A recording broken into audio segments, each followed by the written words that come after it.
સુરતના સરથાણા વિસ્તારમાં કાપડની ઓફિસમાં નકલી ચલણી નોટ બનાવવાનું મિની કારખાનું ધમધમતું હતું, જ્યાં પોલીસે દરોડા પાડી 1 લાખથી વધુની નકલી નોટ સાથે 3ને ઝડપી પાડ્યા હતા.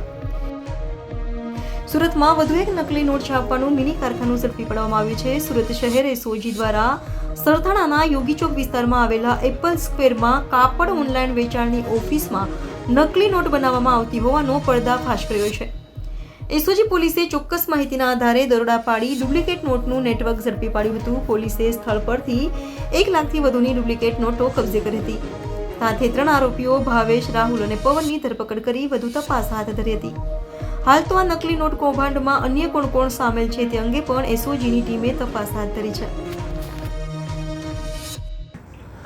એસઓજીને એક બાતમી મળી હતી કે સરથાણા વિસ્તારની અંદર યોગી ચોકમાં એપલ સ્ક્વેર નામની બિલ્ડિંગ છે, ત્યાં 402 નંબરની ઓફિસ છે.